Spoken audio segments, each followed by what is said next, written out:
Écoutez, ce type de séminaire qui réunit plusieurs pays appartenant à la même région linguistique, je dirais, permet en fait d'harmoniser les positions sur les aspects de la transition numérique et sur la question de la gestion des fréquences. Et en ce qui concerne la Guinée tout particulièrement, c'est une expérience enrichissante parce qu'elle permet d'effectuer un partage d'expériences avec des pays qui ont des niveaux plus ou moins disparates dans le processus de transition de l'analogique vers le numérique.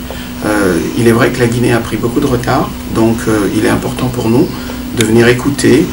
les différents débats et voir quelles sont les positions qui sont prises sur des sujets aussi importants que celui de la gestion des fréquences et de la transition numérique.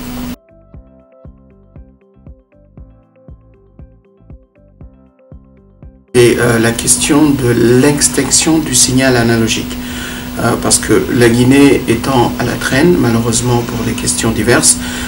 si la transition numérique n'est pas réalisée dans le même délai que les autres pays, au moment de l'extinction du signal analogique, des perturbations peuvent s'opérer dans l'espace fréquentiel guinéen et cela pourrait perturber les radiocoms dans le territoire. Donc il est important que nous puissions faire valoir notre point de vue ou en tout cas malheureusement insister sur les difficultés que nous avons rencontrées pour gagner un peu de temps en ce qui concerne l'extinction de ce signal.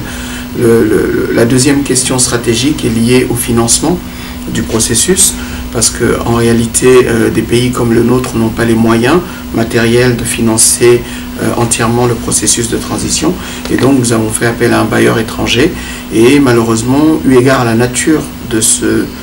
processus qui n'est pas forcément rentable économiquement, nous accusons un peu de difficultés dans la mobilisation des ressources. Donc peut-être échanger avec les partenaires sur les solutions innovantes qu'ils ont pu trouver pour financer leur processus de transition.